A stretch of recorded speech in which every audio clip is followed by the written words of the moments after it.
Welcome to the workshop. We're going to continue considering shortest paths and distance with another example where we talk about a weighted graph.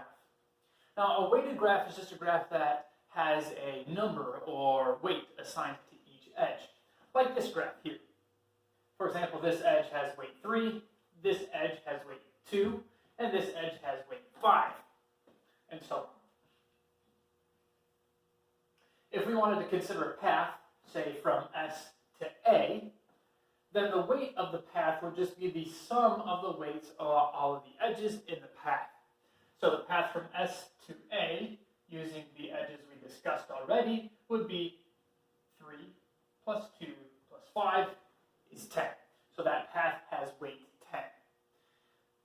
The sum of the weights can also be called the distance of the path, so we can say that that path has distance 10. And if we wanted to consider the shortest distance path, then of course we would just be looking for the path with the least weight or the least distance. Excellent. So let's look at this example where we want to determine the distance from S to all other vertices in the weighted graph and find a shortest path from S to A. The process that we'll use is similar to the breadth-first search algorithm, but it is not the same. There is actually a different name for the algorithm that's used for finding this type of solution, but it isn't exactly the process that we're using either. So you're welcome to consider that if you have the textbook. Otherwise, you can follow along with the process that we talk about here as how to find the distance from S to all other vertices, and then of course finding the path, shortest path. So we'll start the same way that we did with the breadth-first search. We want to start with the vertex S and label that with the distance it is from S and its predecessor. So it's a distance of 0 from itself, and there is no predecessor in the shortest path. From here, unlike the breadth-first search algorithm, we're going to consider we're not considering the adjacent vertices immediately. We're considering all paths of a particular length.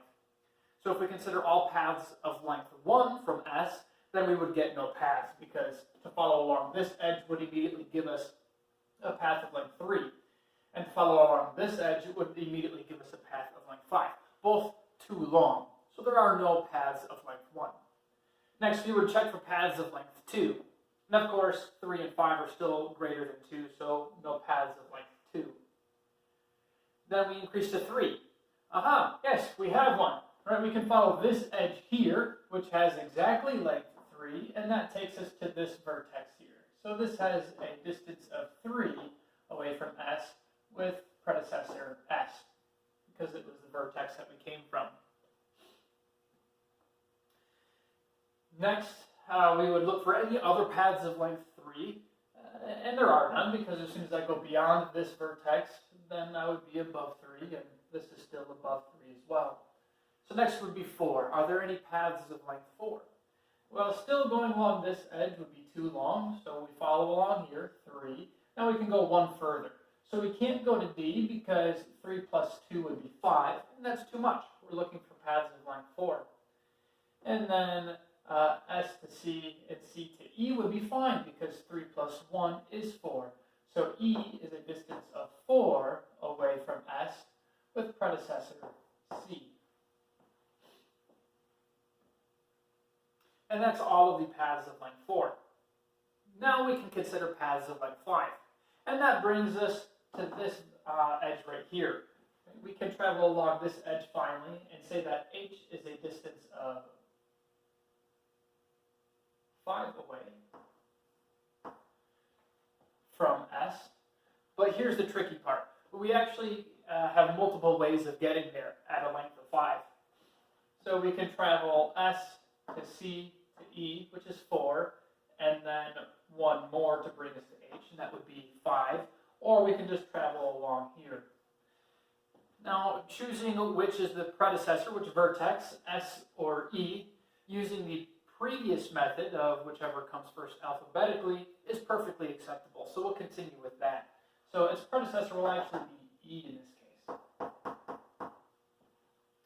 And now I can look for any other paths of length 5. here, I can't go anywhere because I'm already length 5. And once I'm here, I cannot go there because that would be too far.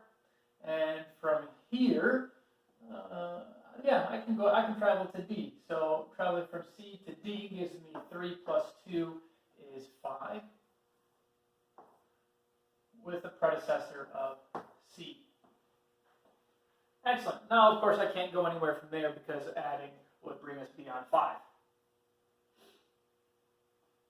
So next we take a look at paths of length 6.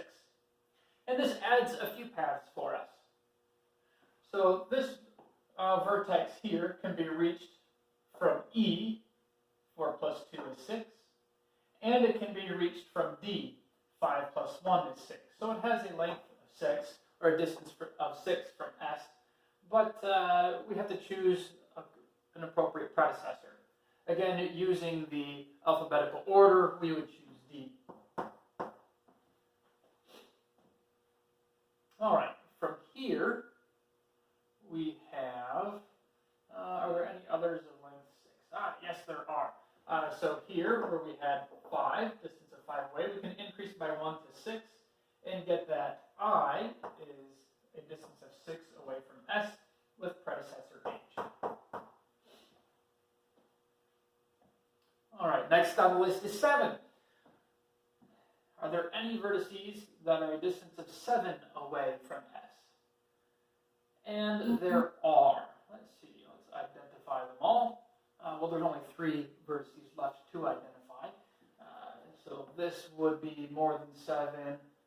This would be 7, so G is a distance of 7 away from S with predecessor F.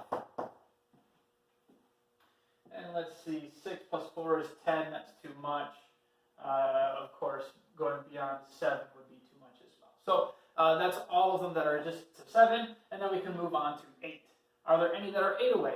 Well, yeah, we just identified this as 7, and this edge has weight 1. So to go from G to A would be a distance of 1, making it 8 away from S with predecessor G. Let's see here, 6 plus 4 is 10, that's still too much. 7 plus 2 is 9, that's still too much. So that's all of them for a distance of 8. So now we can't, or sorry, that's all of them for a distance of, 8. So now we can consider 9. Excellent. Well, we just said that this one could be written as 9, so B is 9 away with predecessor G.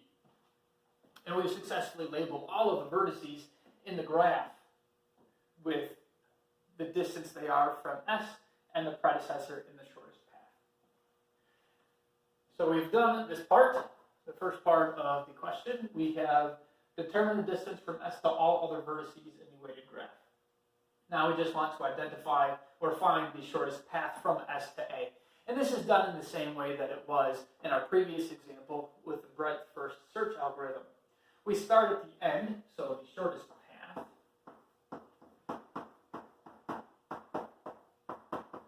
From S to A is we want to begin at the end, right? We want to record from the end to the beginning.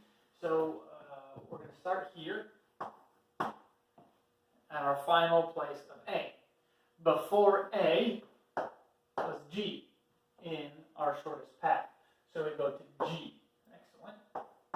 Again, we're following this path backwards, so we're recording it in that way. Before G was F. Before F was D. Before D was C. And before C was S. And this is our shortest path from S to A. And that's all that we have to talk about for the section on shortest paths and distance. If you have any questions, of course, feel free to contact me, and look forward to the next section. Homework for this should be posted shortly. I will update you with that as soon as I can. Watch for announcements, of course. Have a wonderful day.